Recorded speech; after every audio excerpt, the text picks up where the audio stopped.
is my high honor to introduce Dr. Mark Zuckerberg.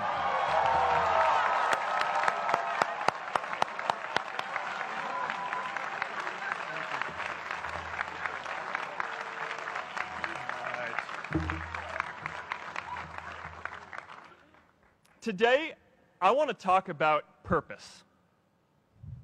But I'm not here to give you the standard commencement about finding your purpose. We're millennials. We try to do that instinctively. Instead, I'm here to tell you that finding your purpose isn't enough. The challenge for our generation is to create a world where everyone has a sense of purpose. One of my favorite stories is when JFK went to go visit the NASA Space Center, and he saw a janitor holding a broom, and he asked him what he was doing, and the janitor replied, "Mr. President, I'm helping put a man on the moon."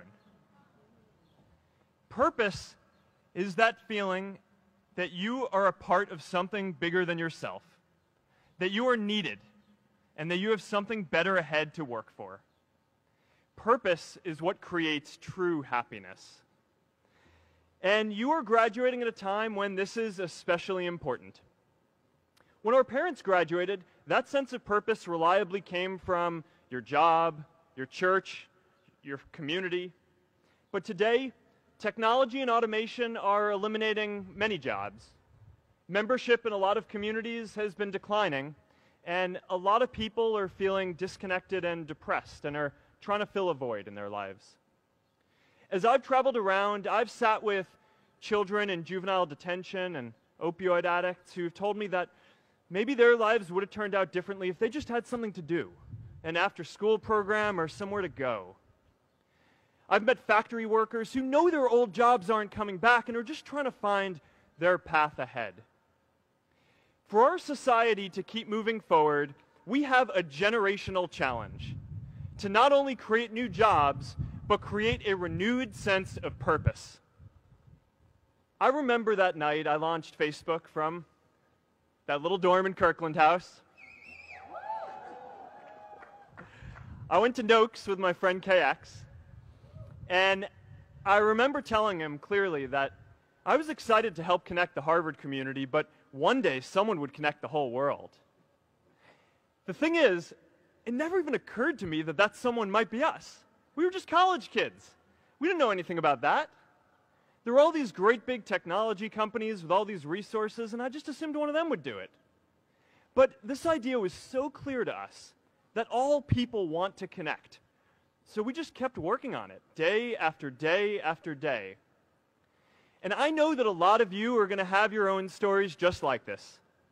A change in the world that seems so clear that you are sure someone else is going to do it. But they're not. You will. But it's not enough to have that purpose yourself. You also have to create a sense of purpose for others. And I found that out the hard way. You see, my hope was never to build a company. I wanted to have an impact. And as all these people started joining us, I just assumed that that's what they wanted to do too. So I never took the time to explain what it was that I hoped we'd build. A couple years in, some big companies wanted to buy us. I didn't want to sell. I wanted to see if we could connect more people. And we were building the first version of Newsfeed at the time, and I thought, if we could just launch this, it could change how we all learn about the world. Nearly everyone else wanted to sell.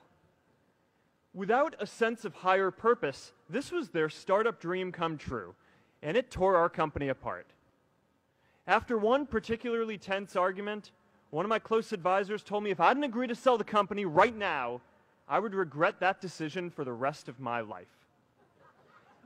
Relationships were so frayed that within a year or so, every single person on our management team was gone. That was my hardest time leading Facebook. I believed in what we were doing, but I felt alone. And worse, it was my fault. I wondered if I was just wrong, an imposter, a 22-year-old kid who had no idea how things actually worked. Now, years later, I understand that that is how things work when there's no sense of higher purpose. So it's up to all of us to create it so we can all keep moving forward together. And today, I want to talk about 3 ways that we can create a world where everyone has a sense of purpose. By taking on big, meaningful projects together. By redefining equality so everyone has the freedom to pursue their purpose. And by building community all across the world. So first, let's take on big, meaningful projects. Our generation is going to have to deal with tens of millions of jobs replaced by automation like self-driving cars and trucks.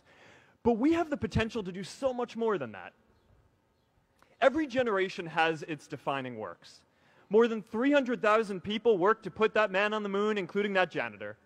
Millions of volunteers immunized children around the world against polio, and millions of more people built the Hoover Dam and other great projects. And now it's our generation's turn to do great things. Now I know, maybe you're thinking, I don't know how to build a dam. I don't know how to get 1 million people involved in anything. Well, let me tell you a secret. No one does when they begin. Ideas don't come out fully formed. They only become clear as you work on them. You just have to get started. If I had to know everything about connecting people before I got started, I never would have built Facebook. Movies and pop culture just get this all wrong. The idea of a single eureka moment is a dangerous lie. It makes us feel inadequate because we feel like we haven't had ours yet. And it prevents people with seeds of good ideas from ever getting started in the first place. Oh, and you know what else movies get wrong about innovation? No one writes math formulas on glass, okay? All right? That's not a thing, okay?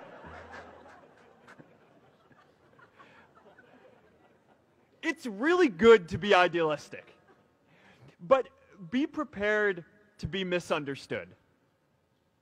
Anyone working on a big vision is going to get called crazy, even if you end up right. Anyone taking on a complex problem is going to get blamed for not fully understanding it, even though it's impossible to know everything up front. Anyone taking initiative will always get criticized for moving too fast because there's always someone who wants to slow you down. In our society, we often don't take on big things because we're so afraid of making mistakes that we ignore all the things wrong today if we do nothing. The reality is, anything we do today is going to have some issues in the future. But that can't stop us from getting started. So what are we waiting for? It is time for our generation-defining great works. How about stopping climate change before we destroy the planet and getting millions of people involved, manufacturing and installing solar panels? How about curing all diseases and getting people involved by asking volunteers to share their health data, track their health data, and share their genomes? You know, today, our society spends more than 50 times as much treating people who are sick as we invest in finding cures so people don't get sick in the first place. It makes no sense. We can fix this. How about modernizing democracy so everyone can vote online? And how about personalizing education so everyone can learn? These achievements are all within our reach. Let's do them all in a way that gives everyone in our society a role. Let's do big things, not just to create progress, but to create purpose.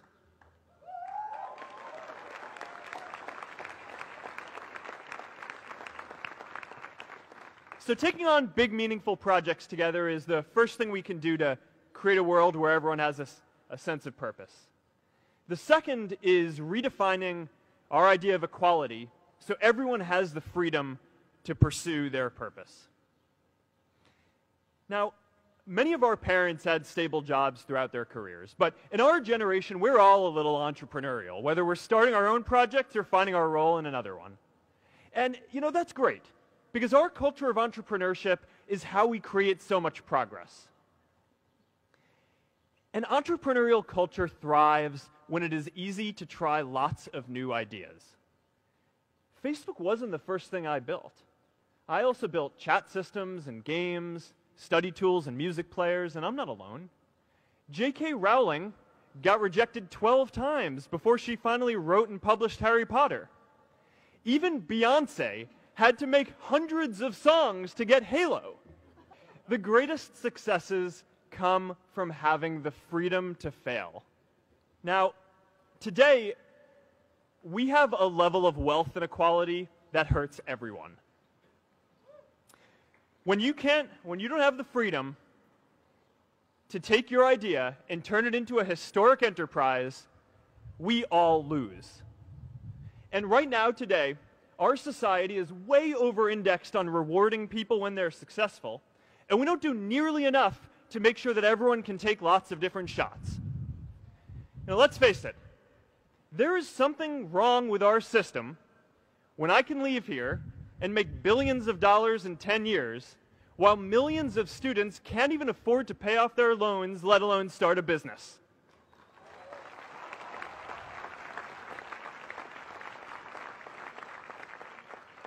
Look, I know a lot of entrepreneurs, and I don't know a single person who gave up on starting a business because they were worried they might not make enough money.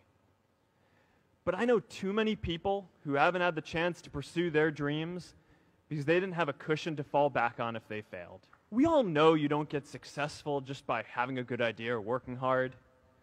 You get successful by being lucky too.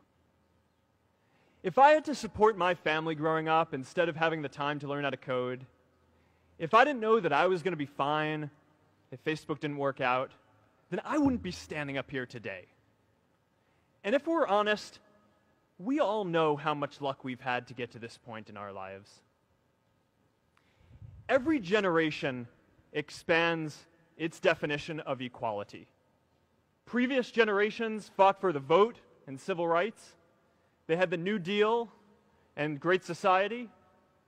And now it's time for our generation to define a new social contract. We should have a society that measures progress not just by economic metrics like GDP, but by how many of us have a role we find meaningful. We should explore ideas like universal basic income to make sure that everyone has a cushion to try new ideas. We're all going to change jobs and roles many times, so we need affordable childcare to get to work and healthcare that's not tied to just one employer. And we're all going to make mistakes. So we need a society that's less focused on locking us up and stigmatizing us when we do. And as our technology keeps on evolving, we need a society that is more focused on providing continuous education through our lives.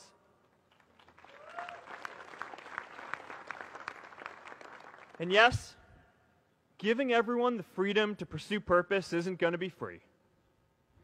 People like me should pay for it. And a lot of you are going to do really well, and you should too.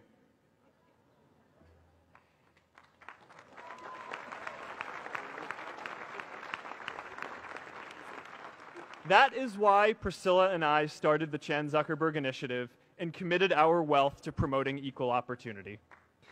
These are the values of our whole generation. It was never a question of if we were going to do this. The only question was when. Millennials are already one of the most charitable generations in history. In just 1 year, more than 3 in 4 US millennials donated to charity, and more than 7 in 10 raised money for another one. But it's not just about giving money. You can also give time. And I promise you, if you just take an hour or two a week, that's all it takes to give someone a hand and help them reach their potential.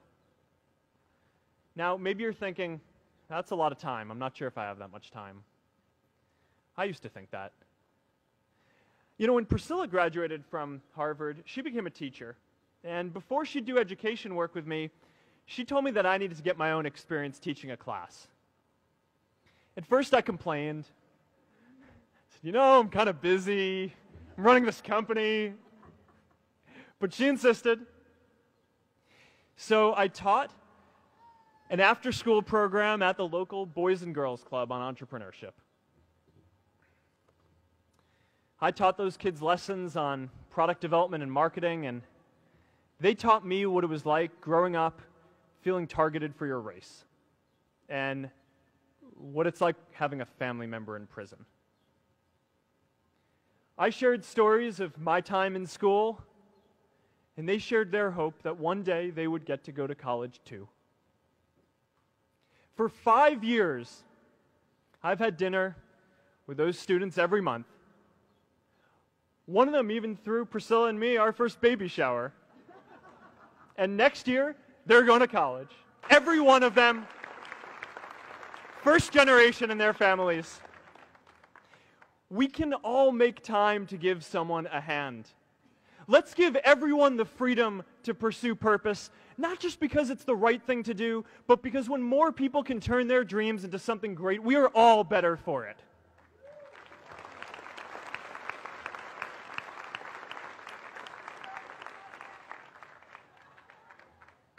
Purpose doesn't only come from work. The third way we can create a sense of purpose for everyone is by building community.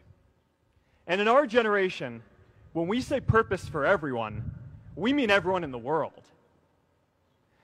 Now, quick show of hands. How many of you here are from another country? All right, now keep your hands up. How many of you are friends with one of these folks? Now we're talking. See, we have grown up connected. In a recent survey of millennials around the world, asking what most defines our identity, the most popular answer wasn't nationality, ethnicity, or religion. It was citizen of the world. That's a big deal. Every generation expands the circle of people we consider one of us. And in our generation, that now includes the whole world. We understand that the great arc of human history bends towards people coming together in ever greater numbers, from tribes to cities to nations, to achieve things that we could not on our own. We get that our greatest opportunities are now global. We can be the generation that ends poverty, that ends disease. And we get that our greatest challenges need global responses too. No country can fight climate change alone or prevent pandemics. Progress now requires coming together, not just as cities or nations, but also as a global community. But we live in an unstable time. There are people left behind by globalization across the whole world. And it's tough to care about people in other places when we don't first feel good about our lives here at home. There's pressure to turn inwards. This is the struggle of our time. The forces of freedom, openness, and global community against the forces of authoritarianism, isolationism, and nationalism. Forces for the flow of knowledge, trade, and immigration against those who would slow them down. This is not a battle of nations. It is a battle of ideas. There are people in every country for more global connection, and there are good people against it. And this isn't going to be decided at the UN either. It's going to happen at the local level when enough of us feel a sense of purpose and stability in our own lives that we can start to open up and care about everyone else too. And the best way to do that is to start building local communities right now.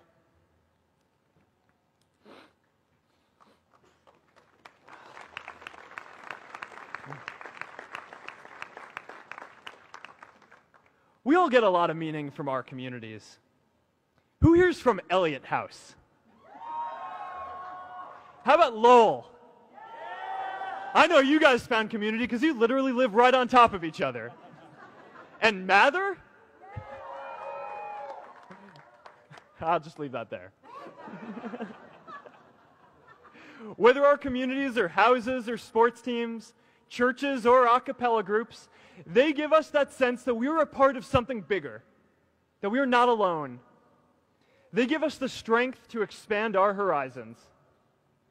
And that's why it's so striking that over the past few decades, membership in all kinds of communities has declined by as much as 1/4.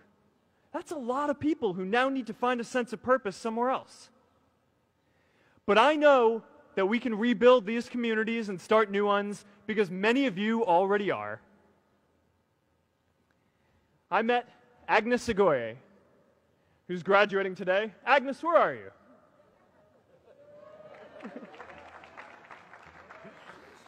Agnes spent her childhood navigating conflict zones with human trafficking in Uganda, and now she's trained thousands of law enforcement officials to keep communities safe.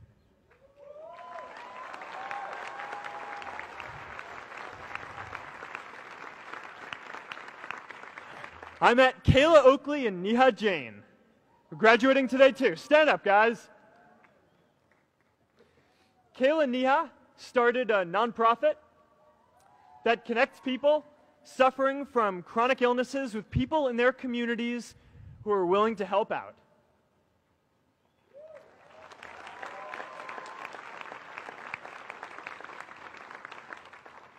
And I met David Razu Aznar, who's graduating from the Kennedy School today. David, stand up.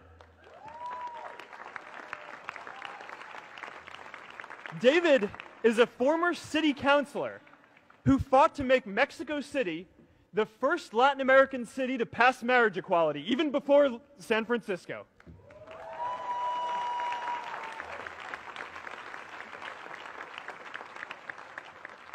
And this is my story too. A student in a dorm, connecting one community at a time and keeping at it until one day we can connect the whole world. Change starts local. Even global change starts small with people like us.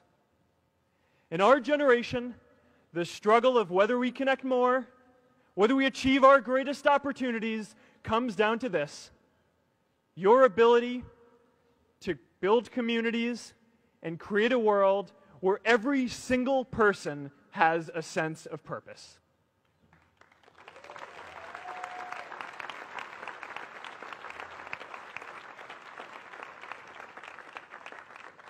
Class of 2017, you are graduating into a world that needs purpose. And it's up to you to create it. Now, maybe you're asking yourself, can I really do this? Well, remember when I told you about that class I taught at the Boys and Girls Club? One day after class, I was talking to my students about going to college, and one of my top students raised his hand and said that he wasn't sure he could go to college because he's undocumented. He wasn't sure if they'd take him. Last year, I took him out to breakfast for his birthday, and I wanted to get him a gift, so I asked him what he wanted, and he just started talking about struggles that he saw other students in his class facing, and finally said, you know, I'd really just like a book on social justice. I was blown away. Here is a young guy who has every reason to be cynical. He wasn't sure if the country he calls home, the only one he's known, was going to deny him his dream of going to college. But he wasn't feeling sorry for himself. He wasn't even thinking of himself. He has a greater sense of purpose, and he's going to bring people along with him. It says something about our situation today that I can't even say his name because I don't want to put him at risk. But if a high school senior who doesn't know what the future holds for him can do his part to move the world forward, then we owe it to the world to do our part too.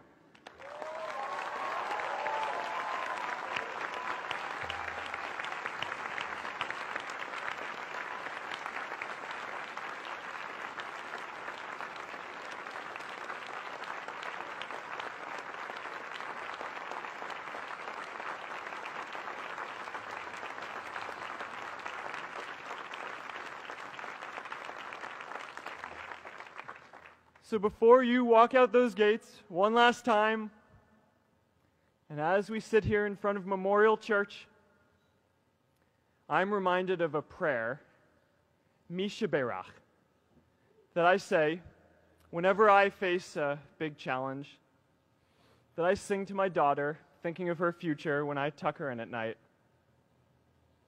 And it goes, "May the source of strength, who's blessed the ones before us, help us find the courage to make our lives a blessing."